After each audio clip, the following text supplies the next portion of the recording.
Good morning, tree lovers. Thanks for looking in on the Eco Geeko channel. Well, it's early June, but the weather's not ever so good. But this is a brilliant time to be looking at this tree. This is one of the dogwood species. It's not the one that grows in our native sort of hedgerows across Britain, but this is one from the Far East. It's called Cornus kousa. And sometimes it's called the Japanese strawberry tree, which I think is rather lovely.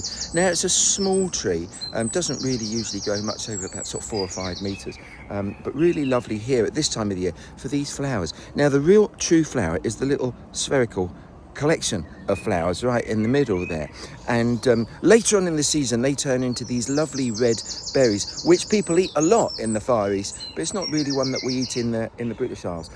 But these 4 white structures, these are not petals, these are bracts, which are sort of repurposed leaves, if you like. They're before the flower bud, and they start off green, carrying out photosynthesis, and then they turn this lovely pale colour. So there's 4 of them. They do the same job as petals, which is to attract the insects, and this is great for insects and for biodiversity throughout the year. Now, it's called dogwood probably because of a mistake from Old English called dagwood, which sort of seems to tie in with the word skewer and daggers and things, which is what these were traditionally used for.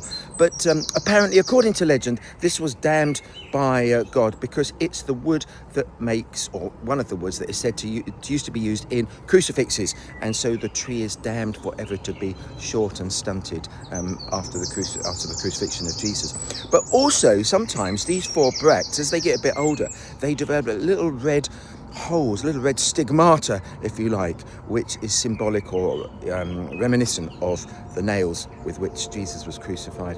Anyway, it's a lovely, lovely tree. It also has these great leaves. Now, these leaves have a very specific little vein pattern, and you can see it just there, I think. And if you break the leaf in half, I won't be able to do that here, but I'll put up a photo having done one earlier.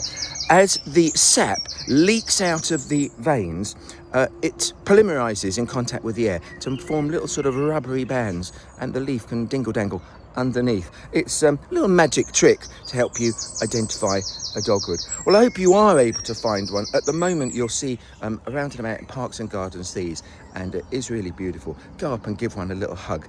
And don't forget to subscribe to the Eco Geeko, but also look out for British dogwood later on.